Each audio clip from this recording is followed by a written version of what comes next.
everyone, welcome to NCERT Easy Explanation।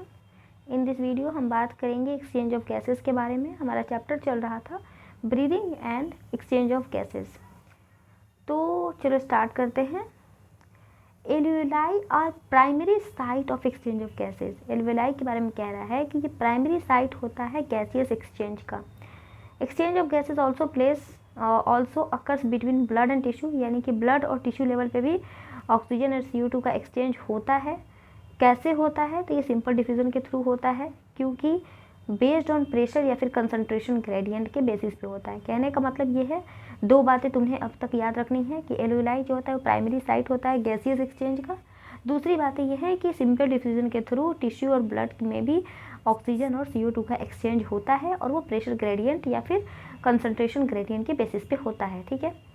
इसके बाद तीसरी बात ये बोल रहा है कि solubility of the gas as well as, gas की सोलिबिलिटी साथ ही साथ उसका मेम्ब्रेन का थिकनेस, ये दोनों ही के ऊपर डिफ्यूज़न डिपेंड करता है गैस का। ठीक है। रेट, जो डिफ्यूज़न का जो रेट होता है वो सोलिबिलिटी और साथ ही साथ थिकनेस ऑफ द मेम्ब्रेन पे डिपेंड करता है। तो पहला हो गया ग्रेडियंट, दूसरा सोलिबिलिटी और तीसरा thickness of the membrane.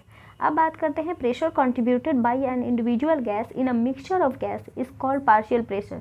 Partial pressure क्या होता है? सिंपल वर्ड में समझो, एक रूम है, रूम में 10 लोग हैं, 10 में से उसमें तुम भी एक हो, तो तुमसे अगर कोई ये पूछे कि तुम्हारा उस रूम में कितना परसेंटेज है, तो टोटल तुम एक हो।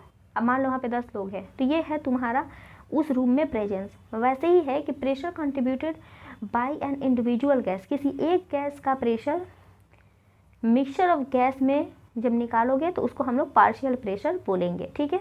इसको रिप्रेजेंट किया जाता है, अगर ऑक्सीजन का पार्शियल प्रेशर बोले तो स्मॉल p और ऑक्सीजन यानी कि O2, अगर इस तरह से लिखा है इसका मतलब कि ये पार्शियल प्रेशर है CO2 का।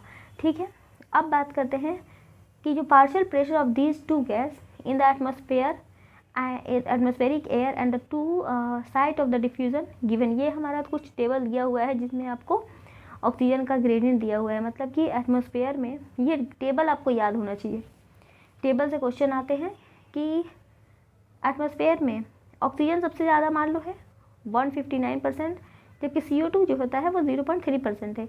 एल्वियोलाई में 104% ऑक्सीजन है, जबकि CO2 40% है। ऑक्सीजनेटेड ब्लड में लगभग 95% ऑक्सीजन होता है और 40% CO2 होता है। ठीक है।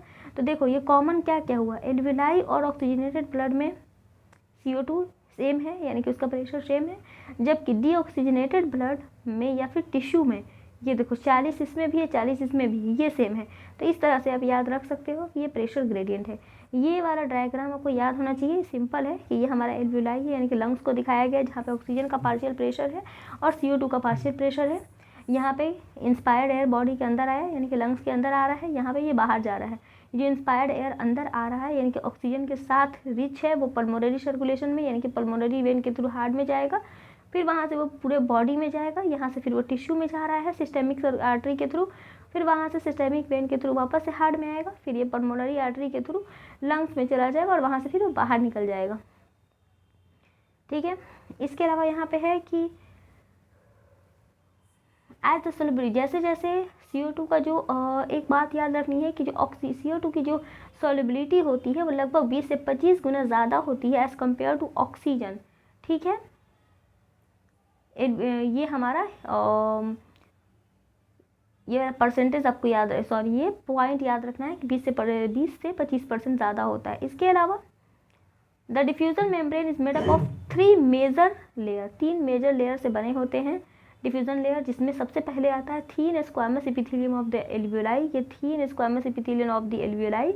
उसके बाद आता है एंडोथेलियम ऑफ एल्वियोलर कैपिलरी, ये जो बीच में आपको कैपिलरी दिख रहा है इसका जो एंडोथेलियम होगा वो। ठीक है।